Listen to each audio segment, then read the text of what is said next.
নমস্কাৰ অকনিহত মই তোমালোকৰ চিন্ময়ী বাইদেউ আজি আকৌ তোমালোকলৈ লৈ আহিছো তোমালোকৰ আমাৰ চৌপাশৰ পৰিৱেশ ইয়াৰে আজি আমি তৃতীয়টি অধ্যায়ৰ দশমটি পাঠ আকাশৰ কথাৰ পঞ্চমটি অংশ আলোচনা কৰিম এতিয়া এই পঞ্চমটি অংশলৈ যোৱাৰ আগতে ইয়াৰ আগৰ অংশকেইটিত কিনো শিকিছিলো অকনমান মনত পেলাও আহা আমি বিভিন্ন ধৰণৰ গ্ৰহ উপগ্ৰহৰ বিষয়ে শিকিছিলো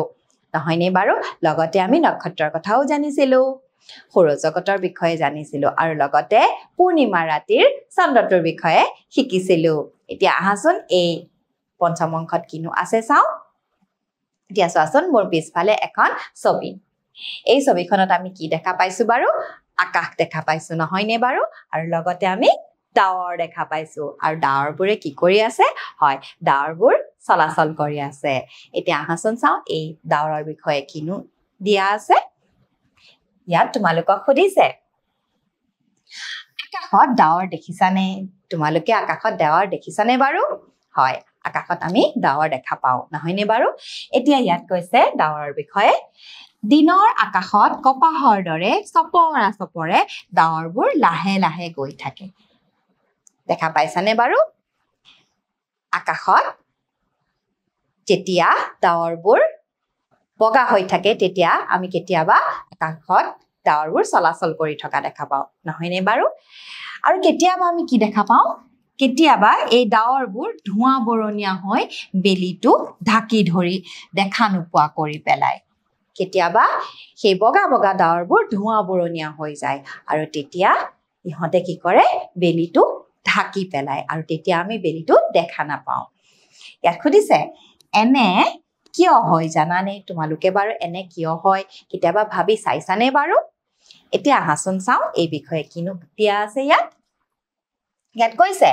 ৰ'দৰ তাপত খাল বিল নদ নদী জান জুৰি সাগৰ হ্ৰদ আদিৰ পানী জলীয় বাষ্প হৈ আকাশলৈ উৰি গৈ থাকে এতিয়া চোৱাচোন যেতিয়া তীব্ৰ ৰ'দ হয় তেতিয়া সেই ৰ'দে খাল বিল নদ নদী জান জুৰি সাগৰ হ্ৰদ আদিৰ পানীবোৰ শুকুৱাই আকাশলৈ লৈ যায় ক্ৰমান্বয়ে ওপৰলৈ যোৱাৰ লগে লগে ই চেঁচা হ'বলৈ ধৰে আৰু চেঁচা হোৱাৰ ফলত পানীৰ কণিকালৈ ৰূপান্তৰিত হয় যেতিয়া সূৰ্যৰ তাপত পানীবোৰ ভাপ হৈ আকাশলৈ যায় তেতিয়া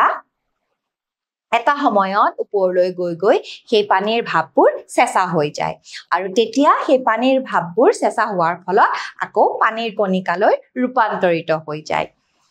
এই কণিকাবোৰৰ সমষ্টিয়ে হ'ল ডাৱৰ বা মেঘ আৰু এই কণিকাবোৰ একেলগে মিলি ডাৱৰ বা মেঘৰ সৃষ্টি কৰে আৰু তেতিয়াই কি হয় এই ডাৱৰৰ পৰাই বৰষুণ হয় এতিয়া তোমালোকে বুজি পালানে সূৰ্যই পানীবোৰ ভাপ কৰি আকাশলৈ লৈ যায় আৰু ওপৰত যেতিয়া সেই পানীবোৰ চেঁচা হয় তেতিয়া ইহঁতে আকৌ পানীৰ কণিকালৈ ৰূপান্তৰিত হৈ মেঘ হৈ পৰে বা ডাৱৰ হৈ পৰে আৰু সেই ডাৱৰৰ পৰাই কি হয় বৰষুণ হয় এতিয়া তোমালোকে বুজি পালা বৰষুণ কেনেকৈ হয় এতিয়া ইয়াৰ পিছলৈ যাওঁচোন আহা ইয়াত তোমালোকে এখন ছবি দেখা পাইছা এই ছবিখন কিহৰ ছবি ইমান ধুনীয়া এই ছবিখন হৈছে হয় ৰামধেনুৰ ছবি তোমালোকে কেতিয়াবা ডাৱৰীয়া বতৰত ৰামধেনু আকাশত দেখা পোৱা নহয়নে বাৰু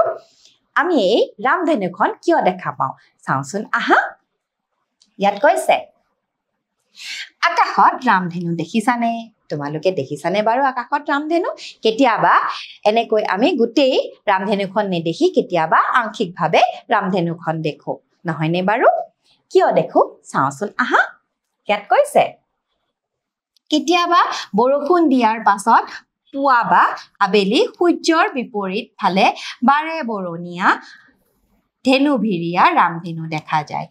কেতিয়াবা বৰষুণ দিয়াৰ পিছত যেতিয়া সূৰ্যটো ওলাই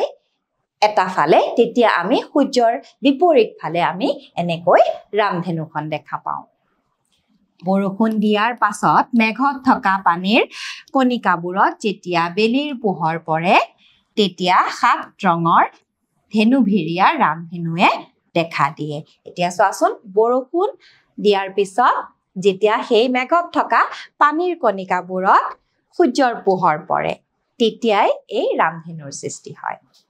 এতিয়া তোমালোকে বুজি পালা নহয় আমি ৰামধেনুখন কিয় দেখা পাওঁ এতিয়া ইয়াৰ পিছলৈ যাওঁচোন ইয়াত কৈছে ৰামধেনুৰ 7টা ৰং বেঙুনীয়া ঘন নীলা নীলা সেউজীয়া হালধীয়া সুমথিয়া আৰু ৰঙা এতিয়া দেখা পালা নহয় ইয়াত 7টা ৰং আছে বেঙুনীয়া ঘন নীলা নীলা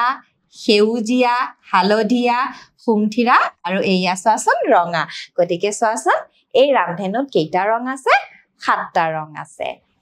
দেখা পাইছানে বাৰু এতিয়া ইয়াৰ পিছলৈ যাওঁচোন আহা ইয়াত তোমালোকক আঁকিবলৈ দিছে কি আঁকিবলৈ দিছে চাওঁচোন আহা ইয়াত কৈছে আকৌ আহা ইয়াত কৈছে তোমালোকৰ বহীত ৰামধেনুৰ ছবি এখন আঁকা আৰু আঁকি তোমালোকে এনেকৈ ৰামধেনুৰ দৰে ৰংবোৰ ক্ৰমান্বয়ে বেঙুনীয়াৰ পৰা ওপৰলৈ ৰঙালৈ এনেকৈ তোমালোকে ৰং কৰিবা এতিয়া ইয়াৰ পিছলৈ যাওঁচোন আহা ইয়াত তোমালোকক এটা প্ৰকল্প দিছে চাওঁচোন আহা ইয়াত কৈছে প্ৰকল্প দুটা দলত ভাগ হৈ লোৱা প্ৰথমটো দলে পূৰ্ণিমাৰ ৰাতিৰ পৰা 15 দিনলৈ প্ৰতিটো ৰাতি আকাশৰ চন্দ্ৰটোলৈ মন কৰা প্ৰতি 3 দিনৰ মূৰে মূৰে ৰাতিৰ চন্দ্ৰটোৰ আকাৰ কেনেকুৱা দেখিলা ক্ৰমানুসাৰে তোমাৰ বহীত অংকন কৰা অভিভাৱকৰ সহায় লবা এতিয়া এই প্ৰকল্পটো তোমালোকক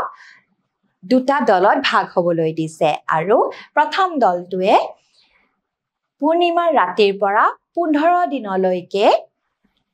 তোমালোকক চন্দ্ৰটো নিৰীক্ষণ কৰিবলৈ দিছে আৰু প্ৰত্যেক 3 দিনৰ মূৰে মূৰে চন্দ্ৰটোৰ আকাৰ কেনেকুৱা হয় তোমালোকক আঁকিবলৈ দিছে ইয়াত চোৱা এনেকৈ এখন তালিকা দিছে আৰু ইয়াত তোমালোকে প্ৰত্যেক 3 দিনৰ মূৰে মূৰে চন্দ্ৰটো চাই চন্দ্ৰটো কেনে দেখি আঁকিব লাগিব এতিয়া চোৱাচোন 3 দিনৰ মূৰত কেনে দেখিবা ইয়াত আঁকিবা তাৰ পিছত আকৌ পূৰ্ণিমাৰ পৰা 6 দিনৰ মূৰত কেনে দেখিবা ইয়াত আঁকিবা আকৌ পূৰ্ণিমাৰ পৰা 9 দিনৰ মূৰত কেনে দেখিবা ইয়াত আকৌ পূৰ্ণিমাৰ পৰা 12 দিনৰ মূৰত ইয়াত আঁকিবা আৰু 15 দিনৰ মূৰত কেনেকুৱা হয় ইয়াত তোমালোকে আঁকিবা তোমালোকে প্ৰত্যেক দিনাই এই চন্দ্ৰটো পূৰ্ণিমাৰ পৰা নিৰীক্ষণ কৰিব লাগিব তেতিয়া তোমালোকে 3 দিনৰ মূৰে মূৰে কেনে হ'ব ইয়াত আঁকিব পাৰিবা তোমালোকে চাবাচোন 15 দিনৰ মূৰত সেই চন্দ্ৰটো তোমালোকে দেখা পোৱা নে বাৰু আকাশত গতিকে এতিয়া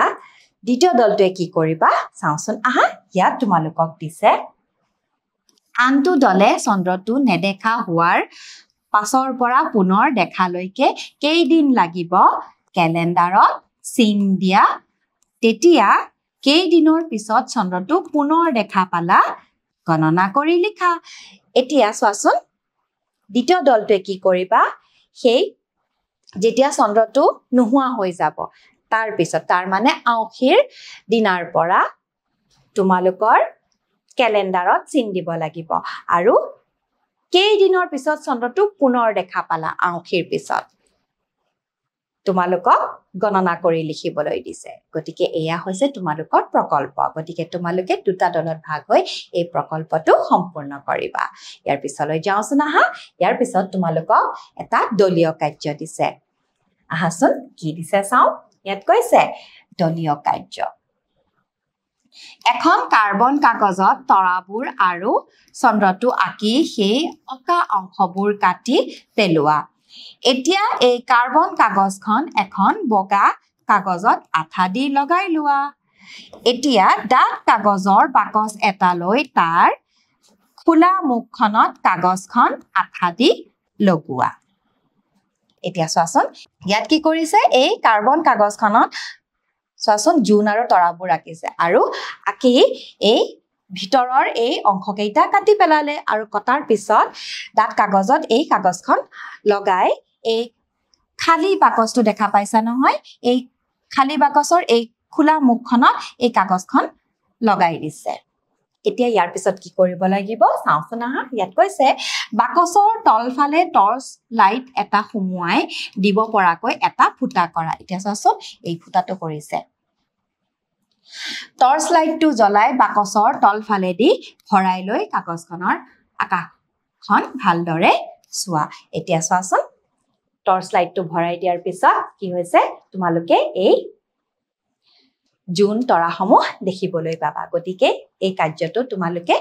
দলত ভাগ হৈ কৰিবা তেতিয়া তোমালোকে ভালকৈ এই টৰ্চ লাইট জ্বলাই এই আকাশৰ দৃশ্যটো তোমালোকে এই বাকচতে দেখা পাবা গতিকে মৰমৰ অকণিহঁত এই দলীয় কাৰ্যটো তোমালোকে বিদ্যালয়ত নতুবা তোমালোকে ঘৰতে কৰিব পাৰিবা ইয়াৰ পিছলৈ যাওঁচোন আহা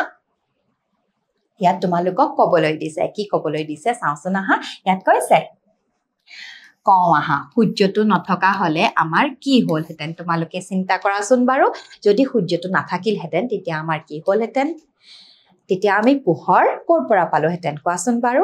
সেই সূৰ্যৰ পৰাই আমি পোহৰ পাওঁ আৰু সেই সূৰ্যৰ পৰাই পোহৰ লৈ উদ্ভিদবোৰে নিজৰ আহাৰ তৈয়াৰ কৰে লগতে আমাৰ প্ৰাণীবোৰকো সেই উদ্ভিদৰ আহাৰৰ প্ৰয়োজন হয় গতিকে চোৱাচোন বাৰু সেই সূৰ্যটো নাথাকিলে আমি সকলো ফালে আন্ধাৰ দেখা পাম আৰু লগতে আমি খাদ্য খাবলৈ নাপাম আৰু এই প্ৰাণীবোৰো জীয়াই থাকিব নোৱাৰিব লগতে উদ্ভিদো নাথাকিব এতিয়া চোৱাচোন সূৰ্য নাথাকিলে আমাৰ কিমান অসুবিধা হ'ব নহয়নে বাৰু এতিয়া ইয়াৰ পিছলৈ যাওঁচোন আহা কিছুমান প্ৰশ্নৰ উত্তৰ কৰোঁ ইয়াত তোমালোকক সুধিছে বৰষুণ ডাৱৰৰ পৰা হয় শুদ্ধ নে অশুদ্ধ বৰষুণ ডাৱৰৰ পৰা হয়নে বাৰু হয় শুদ্ধ গতিকে ইয়াত আমি এনেকৈ চিন দিম ইয়াৰ পিছত আকৌ প্ৰশ্ন কৰিছে ৰামধেনু দেখিবলৈ ধেনুবিৰীয়া হয়নে বাৰু শুদ্ধ নে অশুদ্ধ বাৰু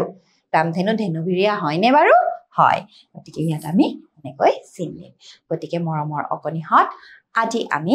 ডাৱৰৰ বিষয়ে শিকিলো লগতে ৰামধেনুৰ বিষয়েও শিকিলো গতিকে এই অংশটিৰ লগতে তোমালোকৰ আকাশৰ কথা নামৰ এই পাঠটি ইমানতে অন্ত পৰিল পৰৱৰ্তী অংশ অনুশীলনীৰ অংশ এই অনুশীলনীৰ অংশলৈ পুনৰবাৰ তোমালোকৰ লগত উপস্থিত হ'ম আজিৰ কাৰণে আহিছো নমস্কাৰ